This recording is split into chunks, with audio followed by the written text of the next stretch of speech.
So, good morning, everyone. Again, welcome and thank you for joining today morning. Um, Again, we will start with a short breathing exercise to bring our mind in moment present.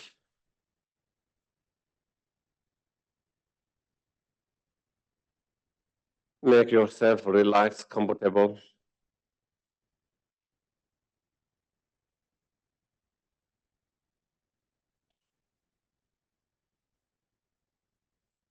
And try to observe your breath as you inhale and exhale, and be aware of that inhaling and exhaling.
Then we can try to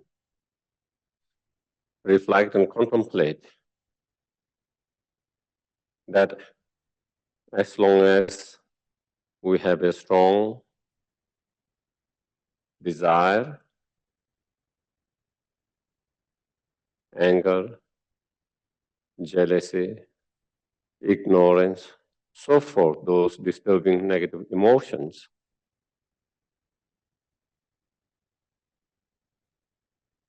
regardless of external situations, even with the best external conditions, we will always have something to complain, something to be unhappy about.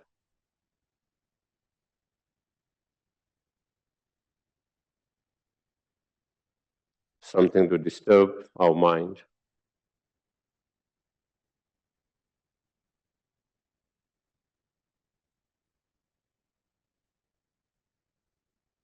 As long as we have those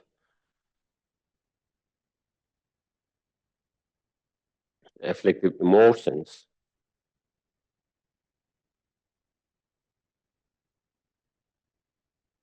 we cannot really find really inner peace, real inner joy and happiness.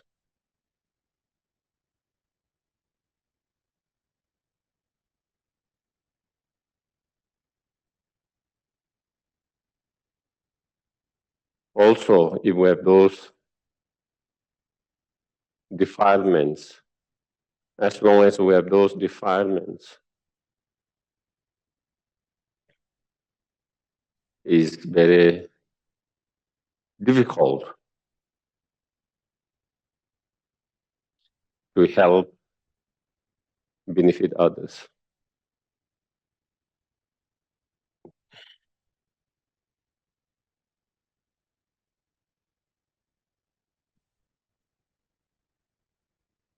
Therefore, in order to be greater help, more help to others, and to find our own inner peace and happiness,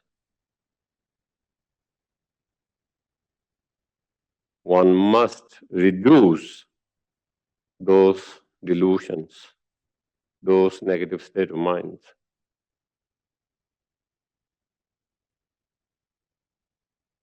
and eliminate them.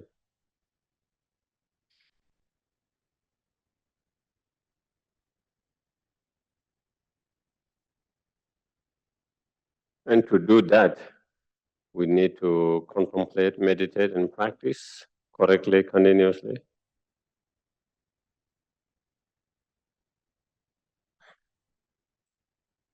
And to practice, we need to be reminded of the practice all the time.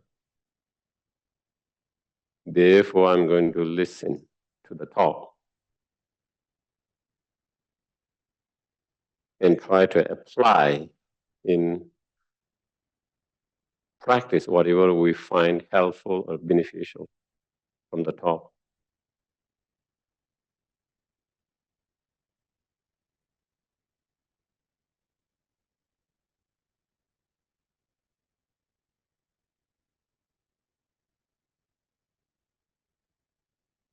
And in order to,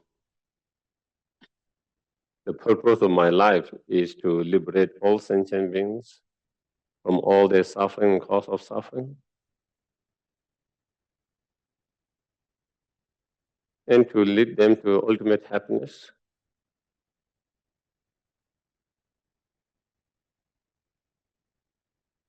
To do that, I must achieve fully awakened state.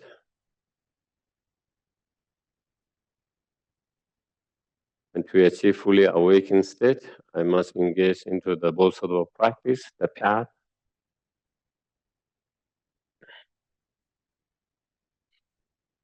For that very reasons, I'm going to listen so that I can practice and achieve fully enlightenment for the benefit of all sentient beings.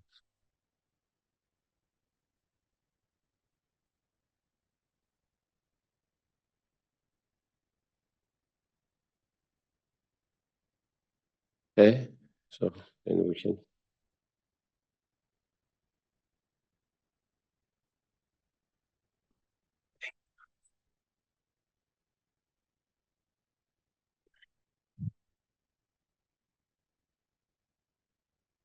So we will recite taking refuge in bodhicitta. I don't know who's pulling it up. Thank you, beautiful hosts. Okay, here we go. I go for refuge until I'm enlightened to the Buddha, the Dharma, and the Supreme Assembly. By the merits I create through listening to the Dharma, may I become a Buddha in order to benefit all sentient beings. Sangye Chodam Soki Chunam La Jonshu Bardu Dagni Kapsuchi Dagi Chunde Gepe Sognangi Drola Penshir Sangye Drupa Sho Sangye Chodam Soki Chonam La Jonshu Bardu Dagni Kapsuchi Dagi Shonen Gepe Sognangi Drola Penshir Sangye Drupa Sho. 이제 도전이 전에 다 돈제 방배세 담배세 내든지 부담들 아셔서 So last week we talked about the practice of middle scope, and the practice of middle scope is meditating, contemplating on the suffering nature of the samsara by understanding how samsara is in the nature of sufferings. As long as we are in samsara, we continue to experience one of the sufferings. If not the suffering of pain, we experience suffering of change. If we don't experience suffering of pain and suffering of change, we constantly, 24 hours, we experience suffering of all pervasive all the time. Meaning that 24 hours, we are under the influence and control of the karma and the delusion. And that itself is a suffering because we are in the presence. And we are in the presence of the samsara. We are the prisoners of the delusion karma. We are the slave of delusion karma. And that itself is a suffering. Not having freedom, control and freedom over the total freedom, control over our own mind and our own karma, that itself is suffering. So once we understand, no matter, whether you are healthy, unhealthy, whether you are rich, whether you are poor, whether you are educated, whether you are not educated, whether you come from south, north, west, east, doesn't matter. As long as we're in samsara, we all experience sufferings. Maybe the suffering can be different level. For some, most physical suffering. For some, more emotional suffering. For some, more mental sufferings. There could be a difference level of that. But basically, as well as samsara, we all are slave and prisoner of our own mind, the delusion and karma. There's no difference in that, as long as samsara. With that understanding, then you develop a strong wish to actually free from the whole samsara itself completely. Not only to develop a wish to free from suffering of pain, but also suffering of change, suffering of pain. By seeing, those are also suffering. Even though the pain is less compared to suffering of pain, but still it's a suffering. With that understanding, they cultivate a strong wish to free yourself from the whole samsara and the cause of samsara. And so cultivating that mind. Until you have that mind, then, if you don't have that mind to really free from the samsara, then we don't like some part of samsara, but we get attached to some part of samsara. And if you get attached to some part of samsara, then you can never get out of samsara. And so therefore, to get out of samsara completely and the suffering completely, then we have to free from the whole samsara, and by seeing the whole samsara, no matter where you are in 6 grams, as well as samsara is still suffering. And once you have that, then when you recognize the nature of samsara, then also when you analyze where does this suffering and samsara come from, then you realize that the cause of the samsara and the suffering is our own actions, our own karma, and the afflicted emotions, those disturbing emotions. Once we understand that those suffering and samsara comes because of those contaminated actions, the karma, and the delusions, then, in order to stop the samsara and suffering, then we have to stop the cause of the samsara, get rid of that, and that is the contaminated karma and the delusions. How can we overcome the karma and the delusions? and thereby free from the samsara by engaging into the path that can cut the delusions and the karma, and that is the three higher training, the path of three higher training. The higher training of moral discipline, meditative concentrations, and the wisdom, realizing the emptiness. And that the practice of three higher training is the antidote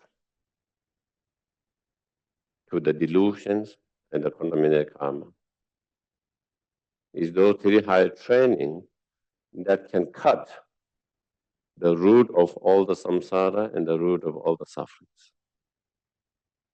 So therefore, engaging in the training of three high, engaging in practice of three higher training. So that is where, I think in terms of page, we are page number 19, and where it says, furthermore, as the higher training of concentration and wisdom depend and are based on higher training of ethical conduct, first train in it. Because first we try to train ethical or moral discipline. That is the foundations. Because ethical conduct is easily broken when introspections and mindfulness, when introspection and such forces degenerate, maintain clear thought, firmly supported by introspection and mindfulness, and thus guard against all possible downfalls. So the way to practice moral or ethical conduct or discipline is by training our mind through the mindfulness introspections. The introspection mind is kind of the spy, looking your mind time to time, watching time to time, whether your mind is thinking negative or not, whether your mind is positive or not. The mindfulness is keeping your mind to the objects that you want to keep, the virtuous objects, and then time to time you need the introspection mind checking, what am I doing now? What am I thinking now? Am I angry now? Am I compassionate now? Am I jealous now? Or am I rejoicing now? So watching, checking your state of mind, your thoughts. If you don't check from time to time, even you are angry, you are not aware you are angry. Even you are jealous, you are not aware you are jealous. Even you are frustrated, sometimes you are not aware you are frustrated. Even you are impatient, you are not aware you are impatient. So you need an introspection mind, checking time to time. Your thoughts, your speech, and your actions, physical actions. Sometimes we are lying, but we are not even aware we are lying. Sometimes we are being harsh with your speech, but we are not even aware of that. We are using that harsh speech. So, and sometimes physically, we might be acting violently or in an unwholesome way, but a lot of times, sometimes we are not even aware that you are acting aggressively, violently, unwholesome way. Sometimes we are shouting, yelling, and sometimes you are not even aware that you are in that state. And so we don't end up in that situations, so we don't engage in unwholesome, negative, non-virtuous thought, speech, and actions. We try to apply this introspection mind, checking time to time, like a spy checking, and with the mindfulness, trying to keep our mind all the time in a virtuous, positive as much as possible. trying to keep with the mindfulness, trying to keep our thought positive, wholesome, trying to keep our speech wholesome, virtues, trying to keep our physical action, behavior as much as wholesome in that. And when you are able to do that, then you are able to keep your moral discipline, ethical contact more pure, and then we don't have all the downfalls. So even though we have taken a lot of precepts, vows, commitments, not to hurt others, not to harm others, instead to help and help others. But sometimes we are unable to keep those commitments, unable to keep those precepts. Sometimes we have downfall of those. Why? Because a lot of time we don't have the strong introspection and mindfulness mind. And even when we break those, when we downfall, we are not even aware. So the practice of mindfulness, introspection is a very powerful tool to keep your precepts, commitments, vows properly, and to engage in the ethical, moral discipline more pure. So that's what. And then next, either beach your ethical contact. Don't waste a moment, but immediately confess and resolve to process correctly in the futures. So sometimes, we try our best, and we try our best to be mindful. We try our best to have this introspection mind, checking our thoughts, checking our speech, checking our actions, and find mindful. But sometimes we lose mind and we're not mindful. Sometimes we are not mindful. Sometimes even you are mindful, the delusion too strong. The anger is too strong. Because the anger is too strong, you cannot stop being harsh with your speech or even physical actions and have a harsh thoughts. So sometimes not being mindful, and sometimes even with the mindful, due to strong afflictive emotions arising, and not having control over that, sometimes again we engage in unwholesome, harmful actions through any of the three doors: body, speech, and mind. Through that, we break our precepts, our vows, our commitments. Through that, we hurt and harm others. And it happens to all ordinary beings who are on the just beginning of their path. But the thing is, when that happens, immediately recognize, oh, I did something I shouldn't be doing. You recognize I shouldn't have been too harsh, either with my thought, whether with my speech, whether with my actions. That was harsh. That was not kind. That was harmful. That was against my own precepts, my own commitments, my own practice. Recognize that immediately, without wasting time, try to do the purifications. Try to do immediate purifications.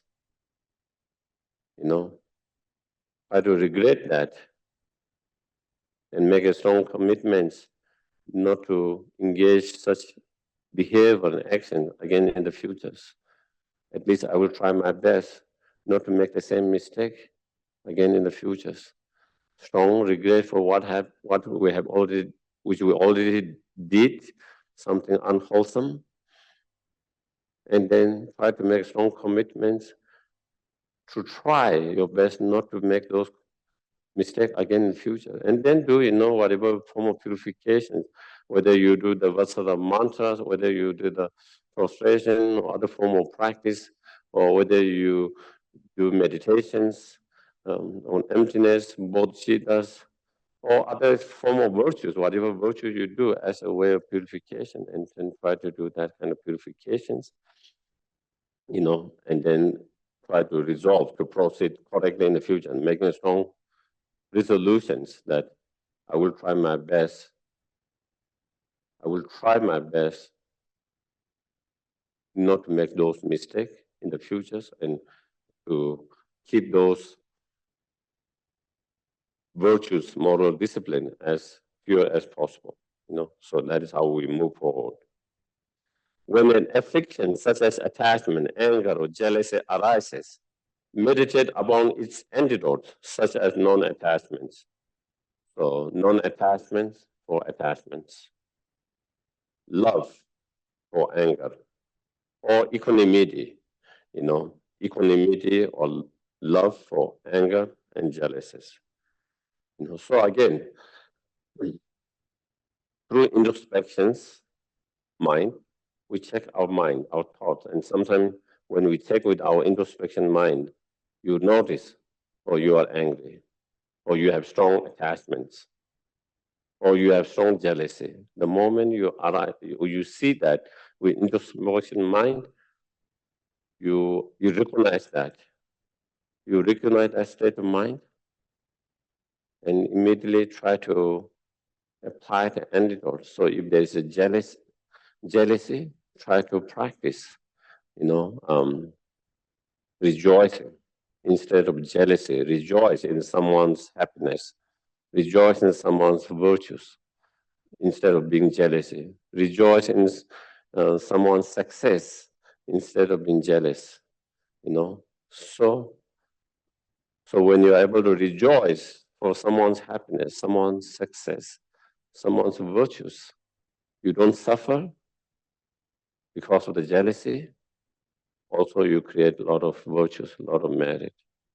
And also, it's training your mind to transform your mind to be in the right path. Same way, when you notice there's anger, hatred, ill will feelings, again, immediately, try to practice loving kindness, compassion. Try to meditate on loving kindness, compassion towards someone you feel angry, hatred, whatever through that, again, try to reduce and overcome the anger, the hatred, ill will feelings. When you are able to do that, and when you're able to reduce those negative emotions a little bit, again, you feel more calm, peaceful, more happy with that moment.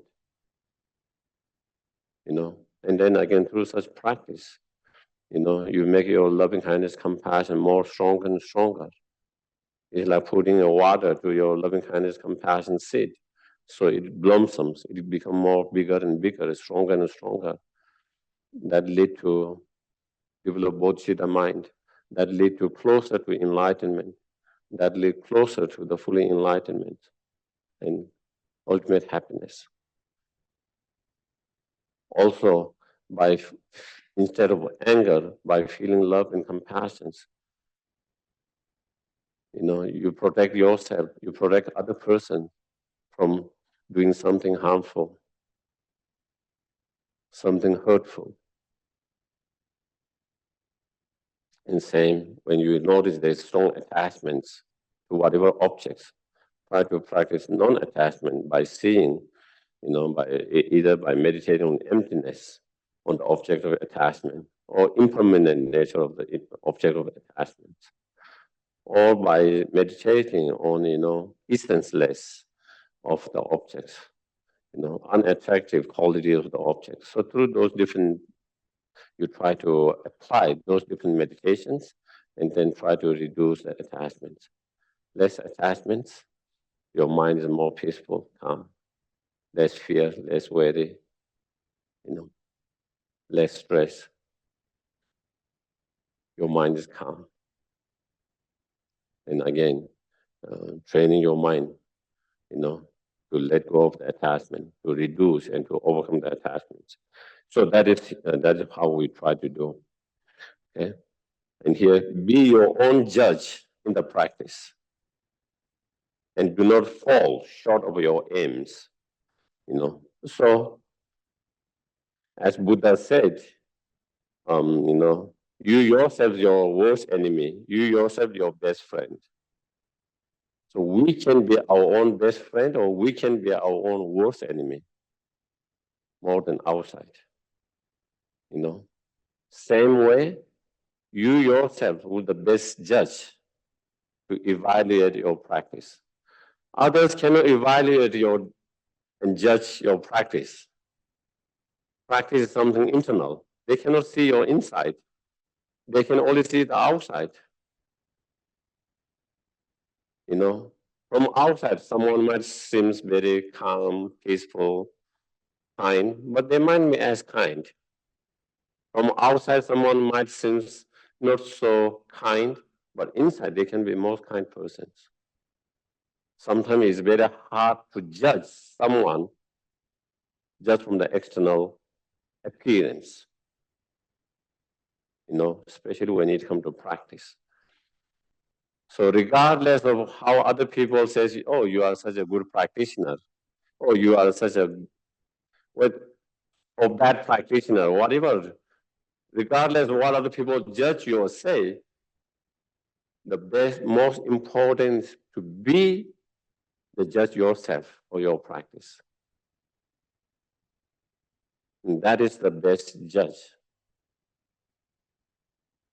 And so that is where, and then, trying to, whatever your aim, here the aim is our spiritual goal, aim is liberations, freedom from the samsara.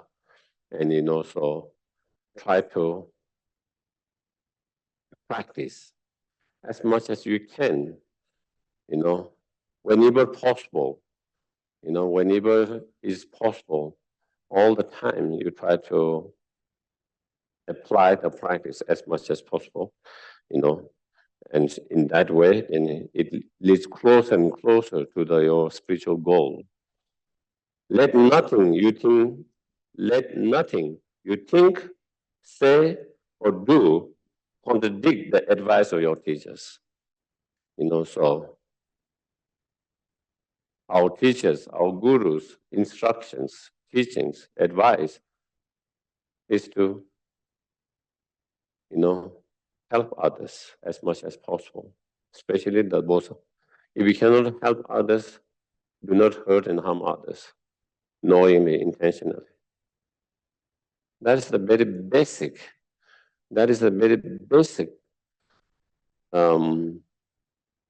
Teaching of the Buddhas and all the teachers.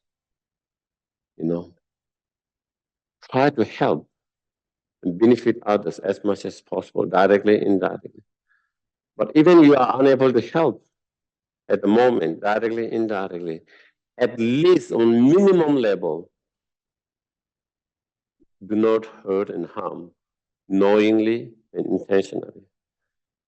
So try to practice that as much as that. If you keep those practice, then you are not contradicting the teachers, gurus, the Buddha's advices, teachings, instructions. So yeah, sometimes when we have doubt, think, what would Buddha say in such situation? How would Buddha think in that situation? How would Buddha act in that situations? Or you can say, how would my guru, such as his own Dalai Lama, Lama Zopa, other guru, how would they respond? How would they, what would they say? How would they think? How would they act? And through that, and we try to follow as much as possible so that we don't contradict that. And if we don't contradict, then, we will have less distractions and lose the path. And then Lama Tsongkhapa, Je Rinpoche said, if you do not contemplate the noble truth or the suffering, the fallacy of the samsara, the wish to be free from samsara will not arise. Yeah, if you don't see samsara is nature of suffering, if you don't contemplate and if you don't feel, if you don't see, then of course you wouldn't have the wish to free from that. If you don't see that something as undesirable, why would you want to get free from that? If you see samsara as a desirable, why would you have a wish to free from that? So to meditate that samsara is not a desirable, By seeing samsara is not desirable because the nature of samsara is a suffering. Once you meditate, once you realize that, then true wish to free from samsara arises strongly. And then Lama Tsongkhapa continue, if you do not contemplate the source of suffering that brought to the samsara, you will never discover the meaning of cutting the root of samsara. And not only you try to understand the nature of the samsara suffering, but also you try to contemplate where does that samsara come, where did that suffering come from? Then understanding through such reflection, contemplation, understanding the root of the samsara, which is the contaminated karma and the delusions, And if you don't see that, then again, you cannot cut the root of samsara because you don't have a wish to cut that root of samsara because you don't understand that is the root of the samsara. Base yourself on renunciation of cyclic existing. Be tired of it, And that is it, At the moment, we are not tired of the samsara.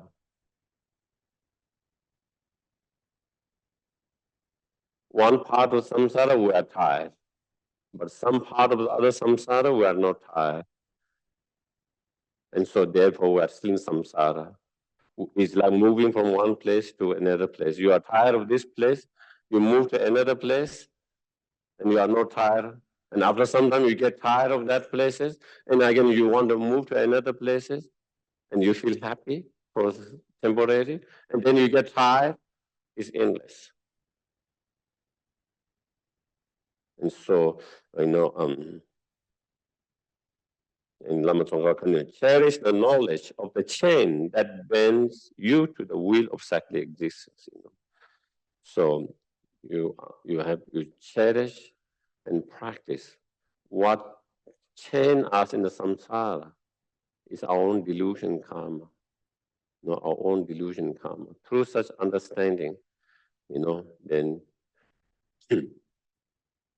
try to generate strong repulsions to the samsara and samsaric experience, no matter what they are. So that is the quotation from Lama Tsongkhapa from the Song of the Experience. And then here that the author, Third Dalai Lama, continue. When the thought wishing to be free from samsara arises within you as strongly as the thought of finding an escape exists would arise in a person caught in a burning house, you have become a spiritual aspirant of intermediate capacity. So if there is a house on the fire, you will try to look for the exit to escape from that. There is no time to relax. I'm feeling a little bit, thirsty. Maybe let me have this first. Oh, let me first check the window. But is there a bird? No, immediately you will think, where is the exit? You will try to rush. Same attitude. Same attitude. When you have same attitudes, the looking for exit, to escape from that house, burning house, the fire, the house on the fire. In the same way, when you have similar, that strong wish to free from the samsara, to free from the samsara, to escape from the samsara, very strong, day and night, effortlessly. Then you have generated the true renunciations, realization of true renunciation. And when you have that true realization, true renunciation, and that is when you become the practitioner, true practitioner of middle scope or intermediate capacity, talking about. Yeah.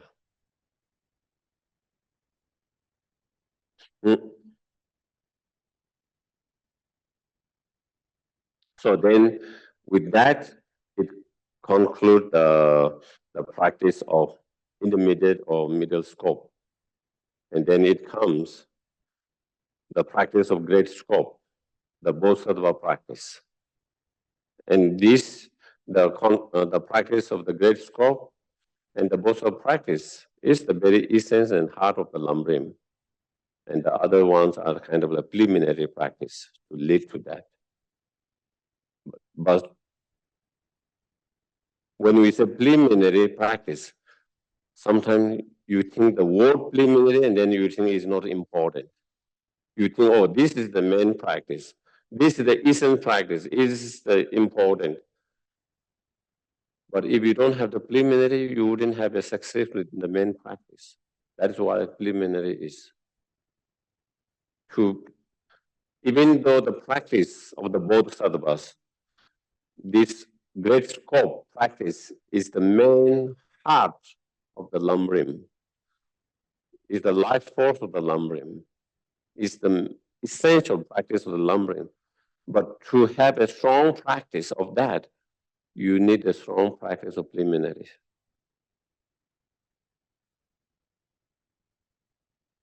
You know, it's like everything's to be successful, even though the main is when you compete, whether it's the final, soccer final, or whether it's athletic in Olympic, whatever.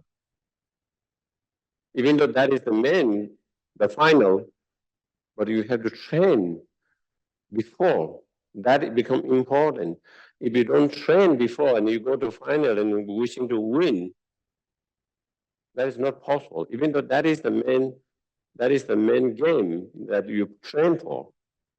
So that's like the training before is those preliminary practices. The more better you train, the more success you will able to do during the finals.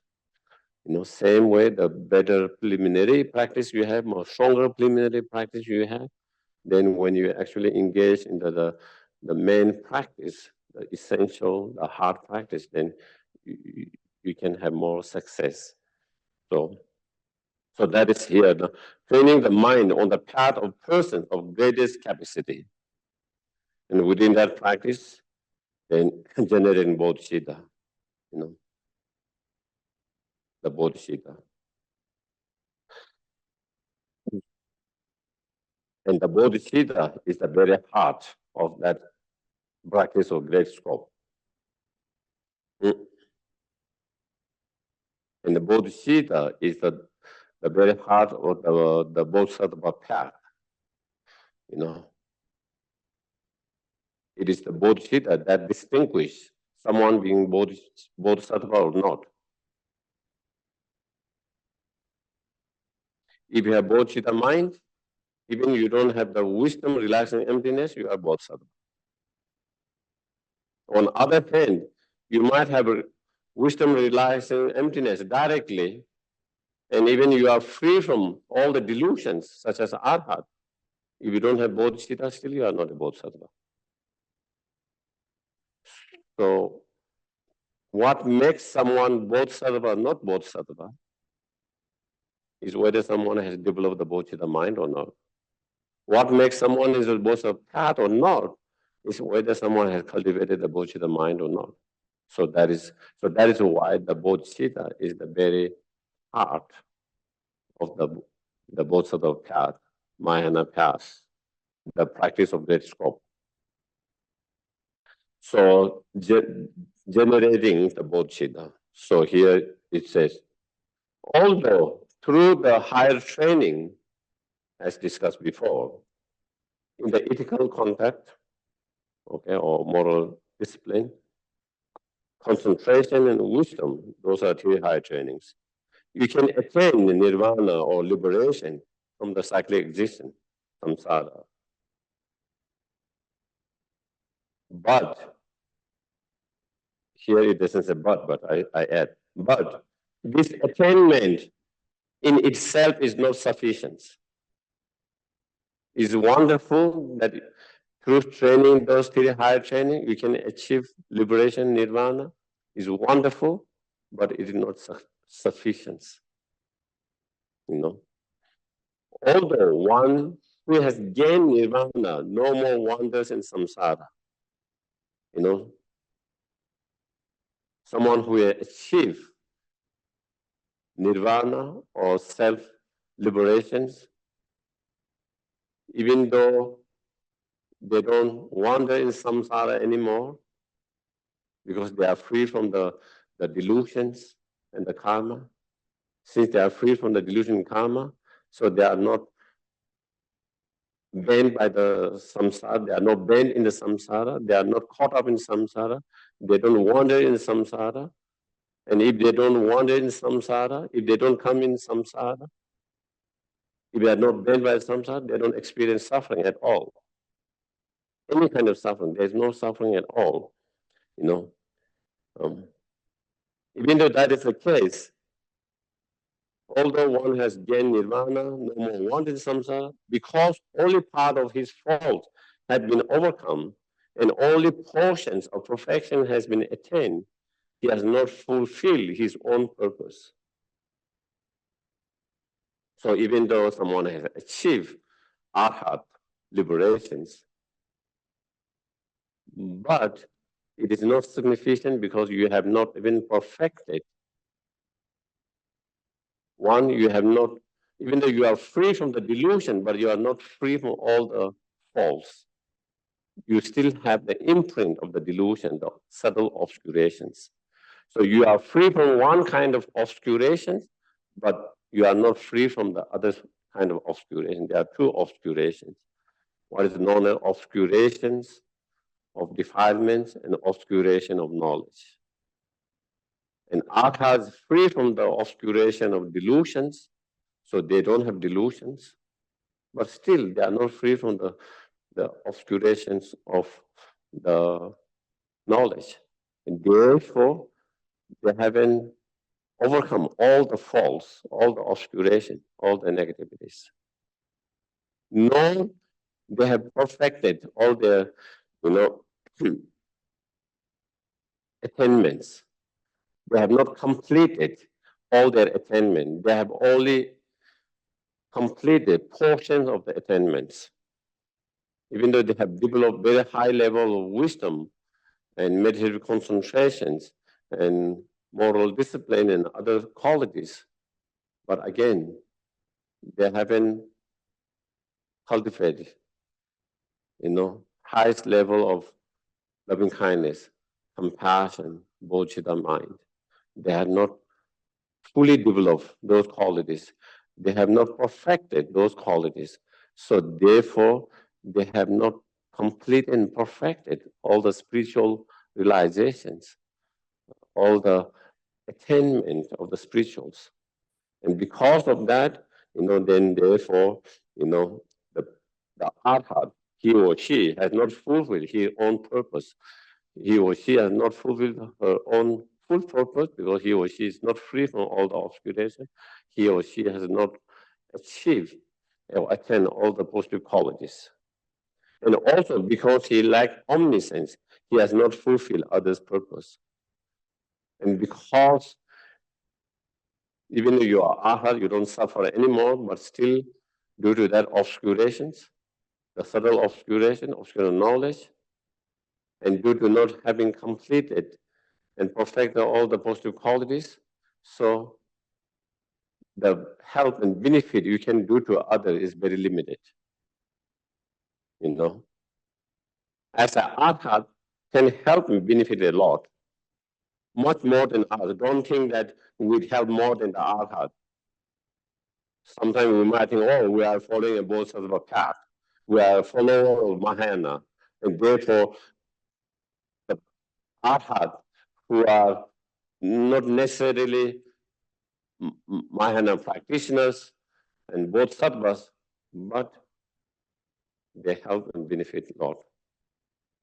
And they have the ability to help and benefit more. Because they don't have delusions.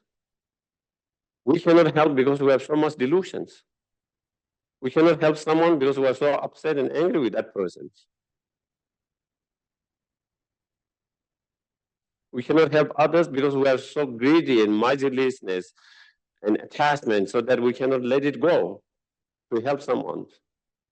We cannot help someone because we are so jealousy. Instead of being happy and trying to help, we are so jealous of that person, so we don't want to even help that person. So due to those afflictive emotions are strong obstacles, not only for our own inner peace and happiness, but also to help and benefit others. When you don't have that, you are able to help and benefit more. But still, as a arhat, still is limited. As limited, still limited. So that is what. And so therefore, they cannot fulfill others' purpose fully. They can only fulfill others' purpose in a limited way. So therefore, look to the goal of complete Buddhahood, the ultimate fulfillment of both your own and other purpose. So if you can achieve fully awakened state of Buddhahood, then not only you will be free from the obscuration or defilement, you will also be free from the obscuration of knowledge, the subtle obscuration. So there is no more fault to be purified, to get rid of. There's no more obscurations to clear. There's no more negativities to clear.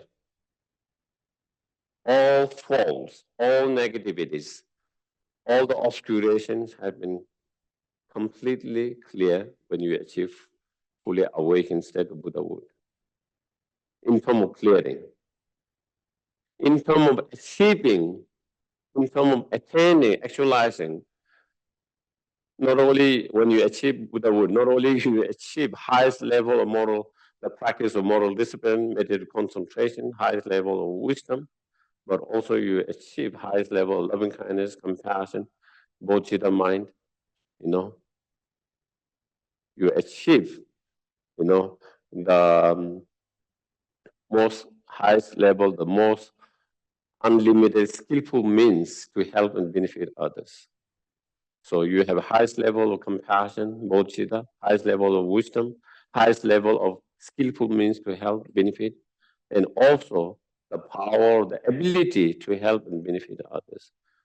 And so when you have all of that, then you can fulfill all others' purpose, and which is fully in your own purpose. So both purpose, then as it said here, ultimate fulfillment of both your own and others' purpose when you achieve that. Moreover, do not think to gain Buddhahood merely for your own benefit. And so that is another, I think I've mentioned before again. If you have the wish to achieve enlightenment because you want to get out of samsara for yourself, you are tired of samsara, or because you want to be enlightened, then that doesn't become real, right motivations. And without the right motivation, you will not be able to achieve enlightenment. So the motivation to achieve enlightenment should be in order to help and benefit all sentient beings. Not just yourself, but to benefit and to help all sentient. The motivation should always be that to achieve fully enlightenment. Otherwise, your bodhicitta mind will be not correct, incomplete. Aspire for it purely to be able to benefit all sentient beings more extensively and effectively. We can help some sentient beings at the moment, but we cannot help all sentient beings. We might be able to help one sentient beings, 5 sentient beings, 10 sentient beings, 24 sentient, 100, thousands, maybe even 100,000 million. But extensively, we are unable to help all sentient beings. Also, we can help some, but not extensively every help they need. We might be able to help in small way, but we cannot help to reduce all the problem and sufferings. And when you are more enlightened, when you enter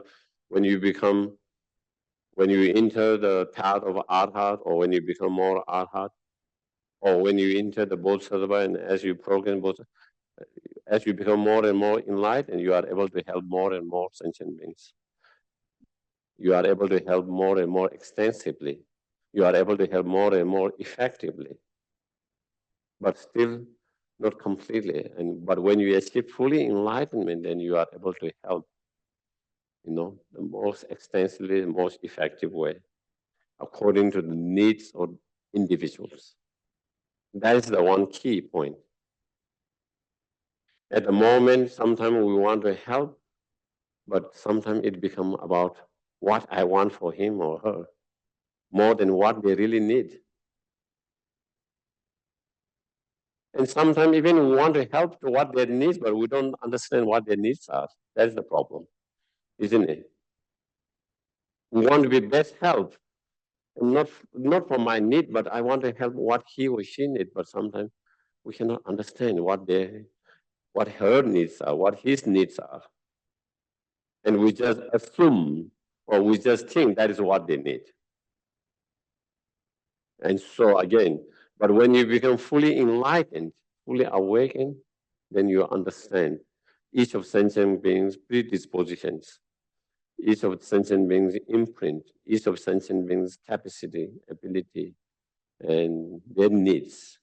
So because of that, then you are able to help and benefit, effectively, skillful way. And then, just as you have fallen in the ocean of samsara, so have all others. They like you, know only is miseries. And so meditating, not only I'm in samsara, ocean of samsara and suffering, but each and every sentient beings, just like myself, are in the ocean of samsara. And each of them are also suffering like myself, Each of them are suffering just like myself. Each of them is suffering. One of the suffering all the time. Some of them are not suffering pain at the moment, but they are suffering of change at the moment. Some of them are not experiencing suffering of pain and suffering of change at the moment, but they are definitely suffering of all profession all the time. So therefore, all sentient beings are suffering all the time. And so when you realize that, when you understand that, then it allows you to feel compassion, love for them. If you don't see their pain and suffering, then you don't feel compassion for them. There's no basis to feel compassion. The compassion arises when you feel someone's pain and suffering. And so for that, then you have to contemplate and meditate. Before you meditate on suffering yourself, okay, when we talk about middle scope, we talk about the suffering of the samsara, of your samsara and your suffering. So after you have meditated, contemplated, then you understand, as long as samsara, wherever there is always suffering. And when you understand now, you bring that to others. Not only me, they are just like in same shoes with me. They are in same shoes. They are also in the ocean of samsara, just like myself. And they are also suffering all the time, just like myself. And through that, then you try to cultivate compassion. The reason to meditate on that is to feel compassion in that way. And then also you meditate. So not only you meditate that all sentient beings are suffering, like myself in the samsara, also you meditate. There is no one who has not repeatedly been my father, your father and mother, and who has not shown your unimaginable kindness. So also meditating, even though we cannot remember, and even though we cannot recognize, but actually each and every sentient beings have been my mothers in the past. Each and every sentient being has been my father in the past. Each and every sentient being has been my grandparent in the past. Each and every sentient being has been my sibling in the past. Each and every sentient being has been my children in the past. Each and every sentient being has my close friends in the past. So meditating in that way, and especially someone you feel very kind in this life, okay? You might have some person who you feel very kind, most kind to you. You might feel, some people, they feel the mother. Most people, I think they feel the mothers. For some people, maybe this might have a difficult relationship later. And then maybe they might not feel the same way. They might feel father. For some, they might not feel father. Maybe they might feel grandparent, strong connection, love, compassion, sense of kindness. Or for some, they might feel maybe they have someone in their life, maybe their siblings might be, their uncle, aunties, or someone, mentor, or someone who adopted them, foster parents, or benefactors, or friends. So basically, first we try to find someone you feel very strong compassion, where you feel their compassion very strongly, And then you can think everyone has been like that person, whether it's, everyone has been sibling like that sibling many times, whether it's parents, sibling, whatever you feel, and same, you use the same kind of logic, if you struggles, as it is explained here sometime. It's only fair that if you gain liberation, omniscience, you should free them from anguish too, So if someone has been so kind, compassionate, loving to you, unimaginable kindness, compassion too, how can it be possible to ignore their well-being and just think of your own happiness, And so therefore, not only you should think of liberation or enlightenment, but to really free them from their physical pain and mental anguish, And so that should be you should develop that mind. You should develop that kind of compassion, loving kindness, to them. To benefit them, you must reach the state of fearless, non-abiding nirvana. And not just benefit, okay? We can benefit even now, but to benefit each and every sentient beings equally, without any conditions, limitless way, in most extensive, more effective way, then we have to achieve our highest potential, the fearless, non-abiding nirvana, fully enlightenment. And so through that, then you develop a wish to achieve that state, so you can be greatest help, benefit to each and every sentient being. So that is training to develop bodhicitta mind. Training your mind to feel bodhicitta mind. Non-abiding nirvana and nirvana are those two things. Nirvana could means Buddhahood or Arhat. Non-abiding nirvana always means Buddhahood. Okay? So when we talk about nirvana or liberation, or even enlightenment, it could mean Arhat too, But when we say fully enlightened, then that is Buddha, Or not only just nirvana, like here it says non-abiding nirvana. When we use this term, non-abiding nirvana, then it always means the Buddhahood. And non-abiding mean, is not abiding in two extremes, the extreme of samsara and extreme of individual blissfulness, So thus generate a supreme bodhicitta, the enlightened attitude. The best method to generate bodhicitta is the oral tradition known as the 6 causes and 1 effect. So generally, there are 2 classical kind of method.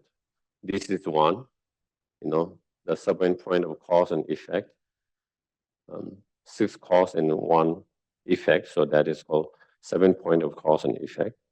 And then others is, that you see in Shantideva's That's both a way of life, chapter 8, equalizing, exchanging self with others. That one method. Those 2 are very kind of classical method. This method comes from Buddha Shakyamuni to Maitreya Buddha to Asanga, and lineage-wise, it comes to that, this particular method.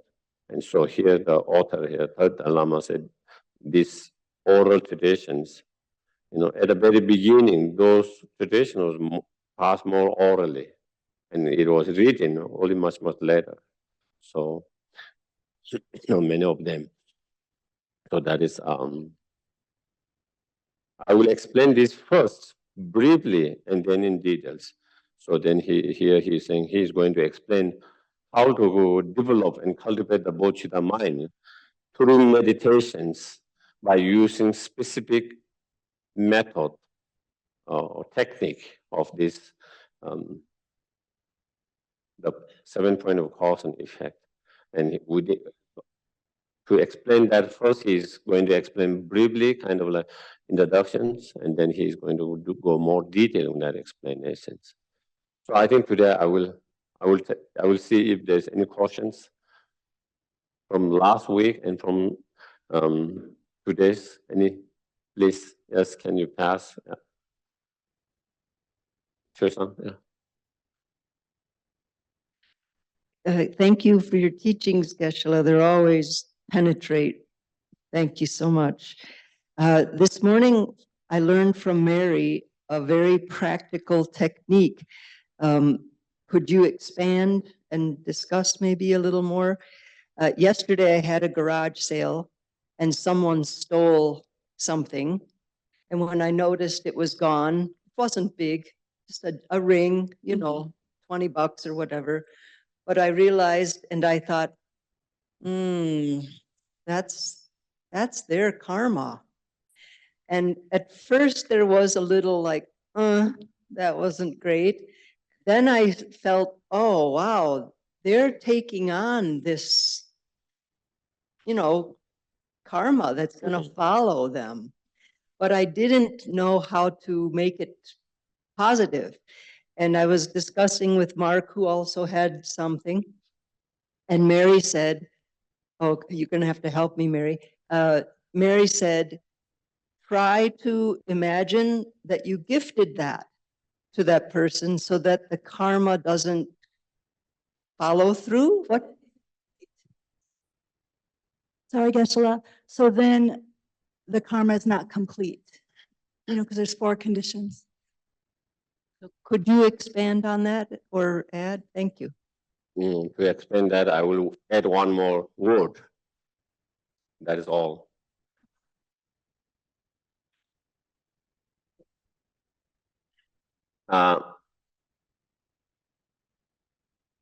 There are a few different ways of thinking on that, One way of thinking positively is that you are clearing your karma. That person is helping you to clear your karma. So it's wonderful.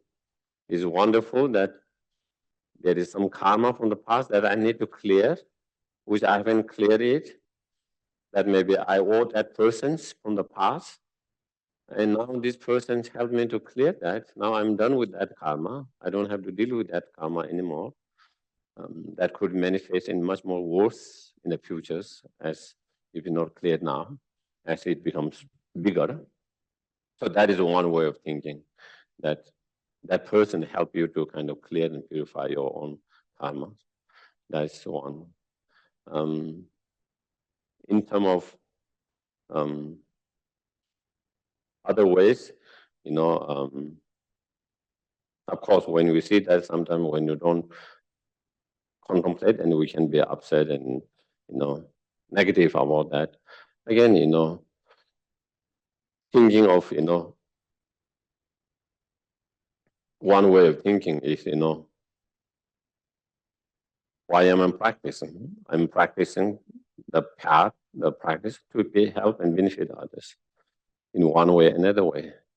We are training and practicing so we can be more and more help and more benefit to others. That's what. And of course, there are many different ways of helping benefit. And maybe this person needs some things. And so maybe it helps that person families, so in a way so that you can dedicate for that person, say, okay, you can have it. May it be best help to you, your families, whatever help this could give you, provide you, it be most benefit and help to you. So, dedicate fully, that may it be most helpful, beneficial, may it solve whatever with that small help that can solve their problems. So then in that way, totally dedicating and wishing them, may it be best help for them. So that, yeah. And as Mary mentioned, when you do that, then when you have dedicated to that person, then it becomes to that person, then it doesn't become like stealing someone's, because now it belongs to them because you have dedicated to them. So now it is theirs. It's no more yours. When you don't dedicate, then when you feel it is mine and someone stole it, so it's still yours, and then it creates the karma of stealings. But after that, when you dedicate and then we say it's yours now, it's yours, then the karma is less for them as well. So yeah, and of course we can think of,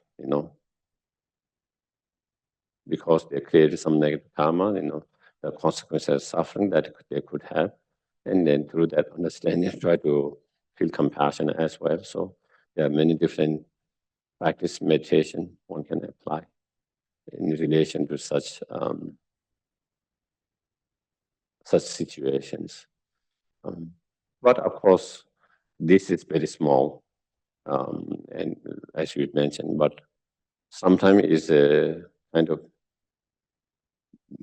bad crime, and that also it could encourage them to do that and all that, and you have to report wherever it needs to be reported, but without bad feelings, with the compassion in order to protect others and protect themselves.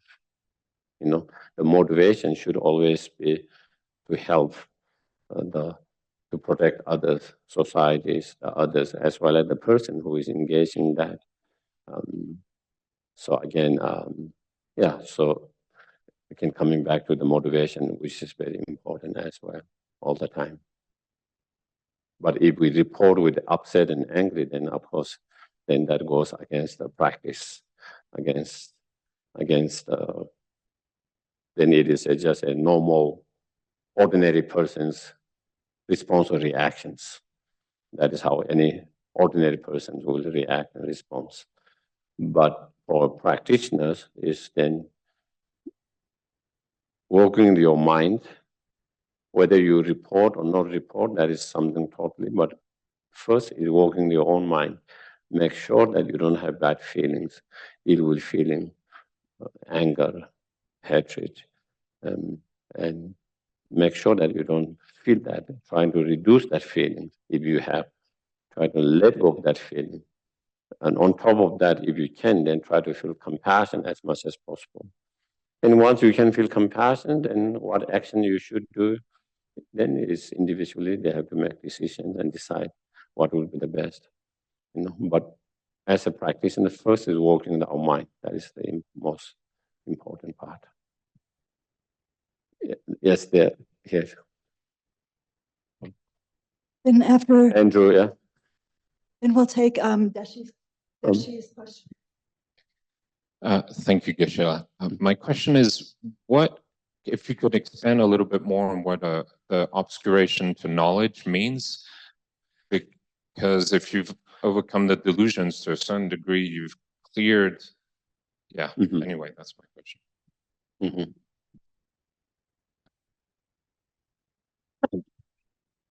Yes, that is we use different terms in Tibetan, and also English translation. Sometimes it's called obscuration of knowledge, sometimes it's translated obscuration of omniscience, sometimes it's translated the most subtle obscurations. But basically, so even though delusion no more there, but the imprint of delusion is still there. It's like you have taken away the garlic, but smell of garlic is still there. There's no more garlic, but there's still the smell of the garlics. Similarly, there's more delusion, but imprint. What does the imprint of the delusion does? Then it obscures from seeing the true reality directly, simultaneously. When you see with one consciousness, when you see the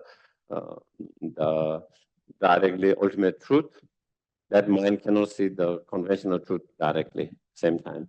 When you see the conventional, so that becomes when you achieve enlightenment, fully enlightenment, Buddhahood, when you are clear of that subtle obscuration or obscuration knowledge, then you are able to see both reality directly, simultaneously at the same time.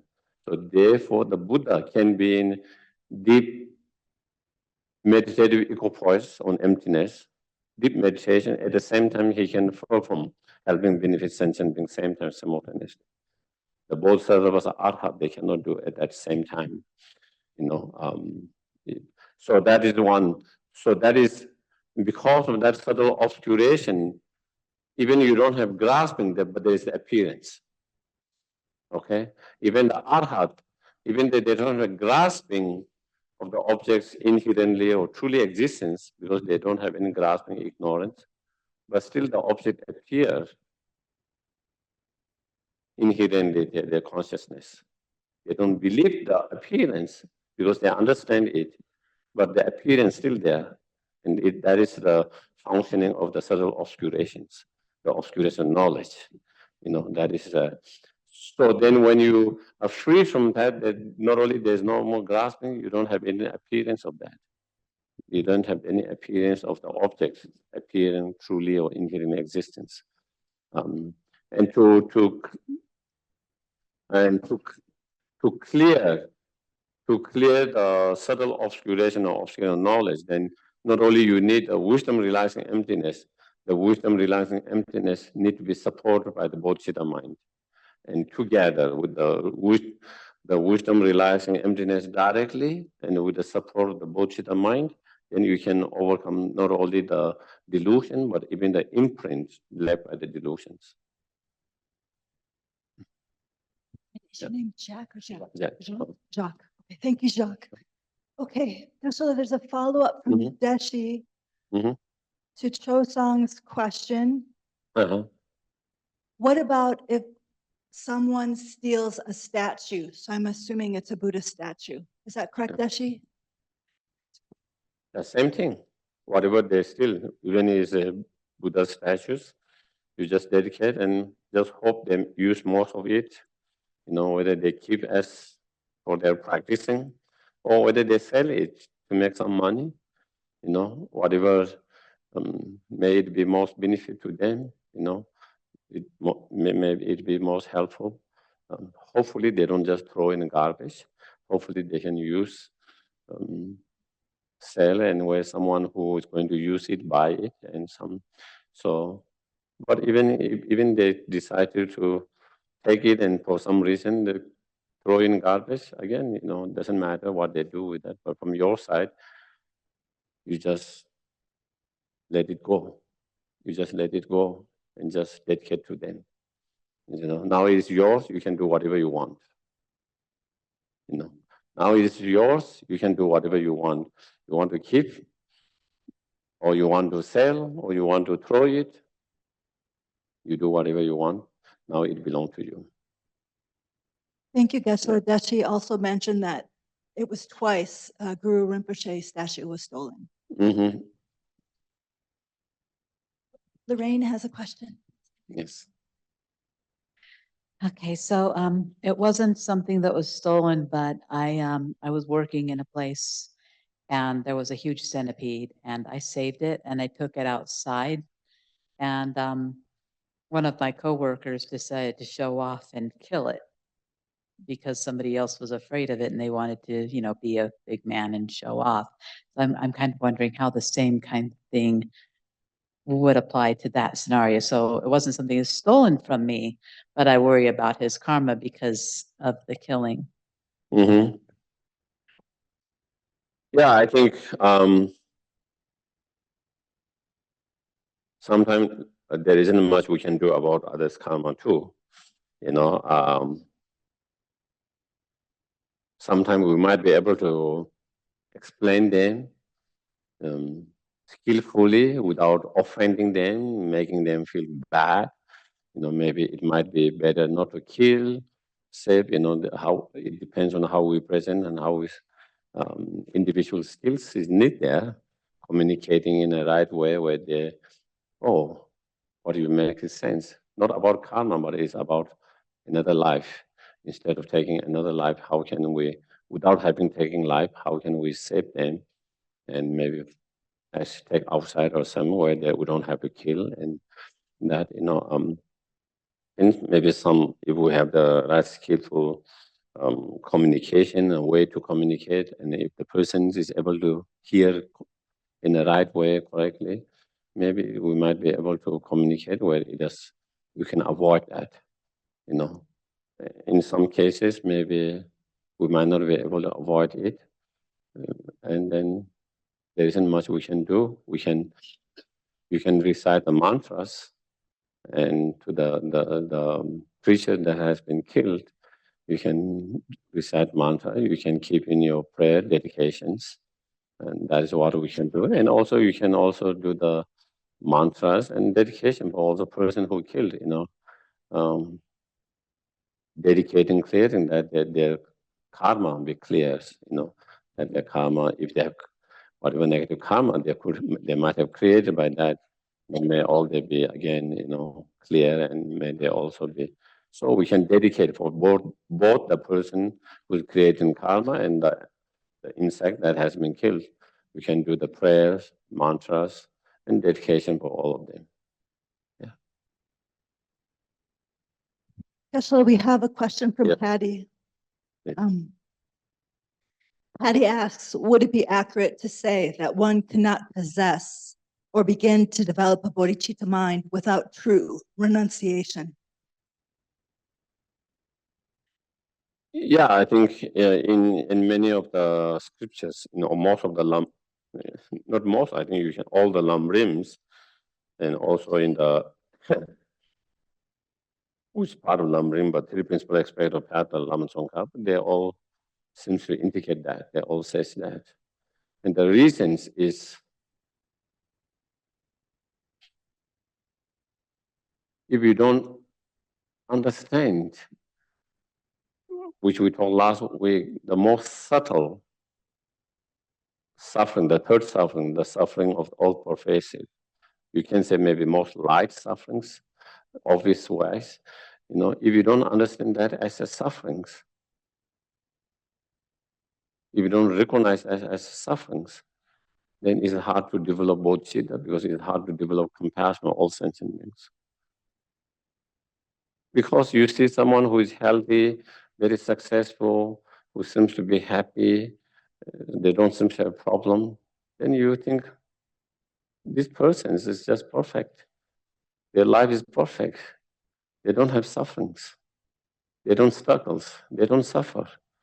And if you don't see their pain, suffering, struggle, then you don't feel compassion. There's no basis to feel compassion.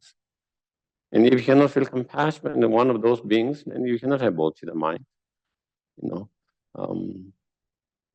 And so that is the key, key. And if you understand not only the suffering of pain as a suffering, which is obvious, we all know, even without studying Dharma, we know that. And then suffering of change as also suffering. And not only suffering of change, even the suffering of all pervasive as a suffering. When you understand that, then you see all sentient beings are suffering. Only then you can see all sentient beings are suffering. Not necessarily suffering of pain and suffering of, but they are suffering because they all are going through suffering, all pervasives. And when you see that, that is when the renunciation comes. Then you feel not only you want to free from suffering or pain, which we all have, suffering will change, wanting to free from suffering will change. Some practitioners have, not all of them, because there are some practitioners, not only in Buddhism, also other traditional practice, where they give up physical comfort, everything. They can leave their family behind without being attached to them. They can leave all belongings, they can give up everything, and they can meditate and practice without anything, just surviving on water or some small things, very little, and without any attachment to all these things. So in that sense, they give the suffering of change. They are not attached to that. They are able to, they want to be free from that suffering, and they don't want to get attached to that. But still, suffering of all pervasive is the way it is. Still, even though, they are not attached to this, such suffering of change, but still, they could be still grasping to the suffering of all pervasive. Not understanding is a suffering. And so therefore, to understand the suffering of all pervasive, not only the suffering of change, and when you understand that suffering of, even the suffering of all pervasive as a suffering, then you are not attached to any kind of those suffering, because there is no misunderstanding, misperception, because you understand all of them as a suffering, and then you get the wish to free from all these three kinds of sufferings. And when you have strong wish to free from all this kind of suffering, then that is when true renunciation comes through such understanding and practice.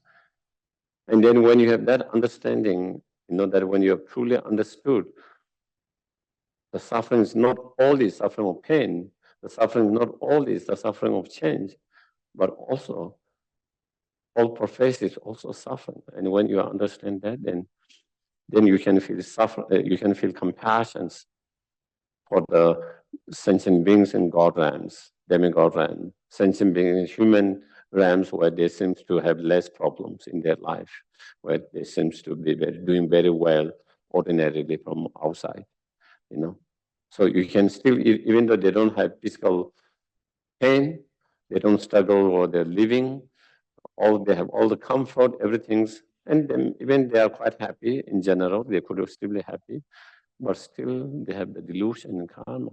And as long as they are still not free from the delusion and karma, still they are still not free from the samsara and the sufferings. And when you understand that, then you can feel compassion even for those. And then when you are able to feel compassion to all sentient beings, because you can see and feel their suffering in certain way, and then you can develop bodhicitta. Otherwise, without a great compassion, there's no bodhicitta. And to have a great compassion, you should be able to feel compassion for all sentient beings without excluding one of them. And if you exclude some sentient beings, then that can't be great compassion. It's compassion, but it's not great compassion. And without a great compassion, there's no bodhicitta mind, which we'll come maybe later and discuss. So therefore, definitely, you need to have that understanding and renunciation in order to have bodhicitta. Yeah. Okay. So then, want to do dedications? Yeah. Patty says, thank you very much.